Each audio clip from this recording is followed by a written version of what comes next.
Hi guys, my name is Sophia. I hope you have checked out my two episodes on politics discussion.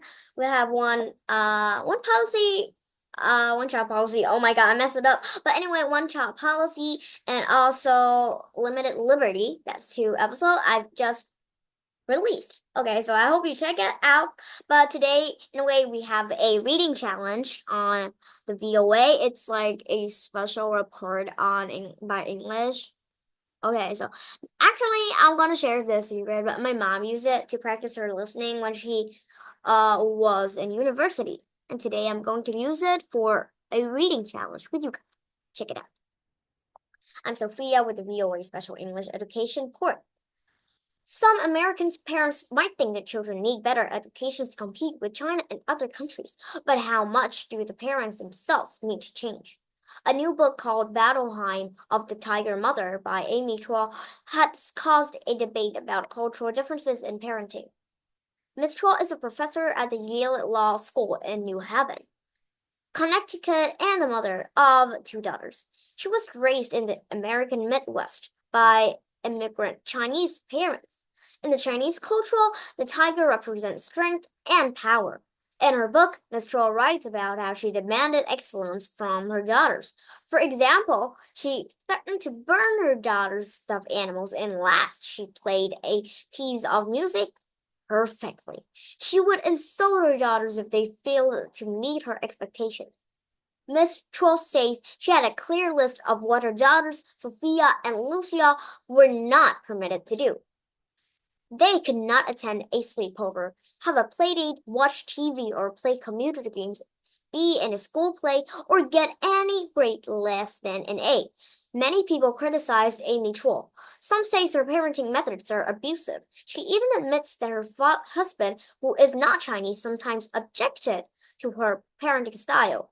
But she says that was the way her parents raised her and her three sisters.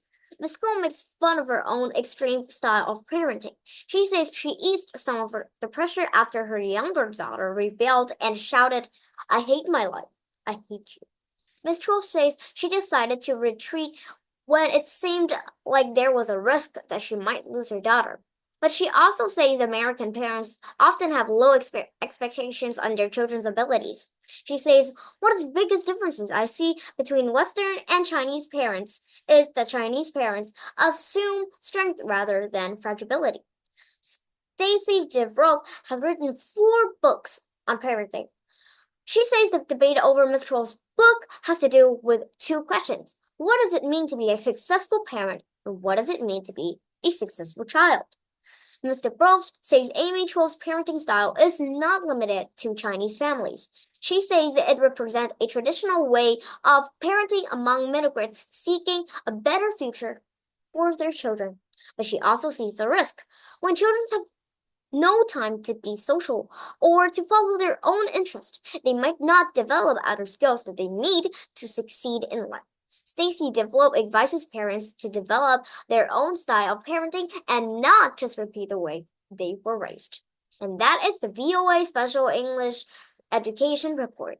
What are your thoughts about parenting styles and cultural differences?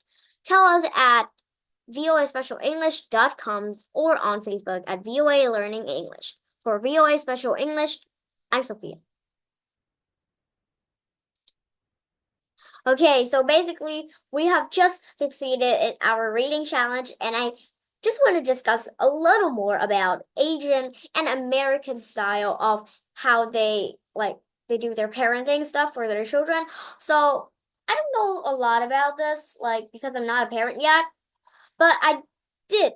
I do debate about this in my class, and we do motions like Asian style Asian parenting style is better than Western parenting style. So I did read about this, and in Asian, people like have greater expectations, just like in the report about their children.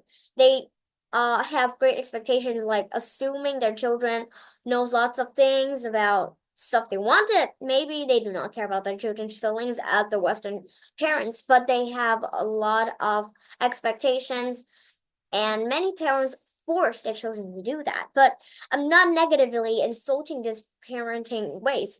Of course, you can choose your own methods of raising your children in the future, but I'm just preferring the Western style. And the differences between Asian and Western parenting style is actually like in Asian, people are stricter. They are more formal in parenting their children.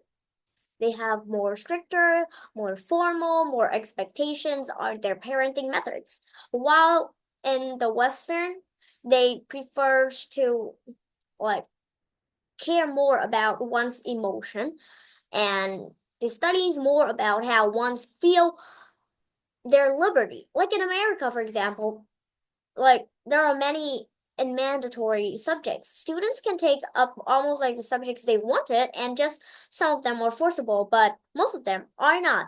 They esteemed want liberty, and they actually respect that, and they decided to let the children do that really freely. Like if we are like live if we live with Western parents, maybe we'll experience like really a freely life. We can be like, Mom, let's go to sleepover. Mom be like, okay, as long as you return until like tomorrow now. And you must not be late for your school. And we'd be like, okay, Mom, it's a contract. And we go with our friends and it's freely. But maybe in Asian, people will care more about their children. Maybe it's good sometimes because the children will face many danger along the way and the parents are there for them. That is okay. It's not overthinking. It's just they care too much about their children. Or maybe it's enough care. It's not too much. Just the children are overthinking about it. But anyway, I agree that two methods of parenting are different, but they're all good. See you next episode. Maybe we can do another reading challenge. Goodbye.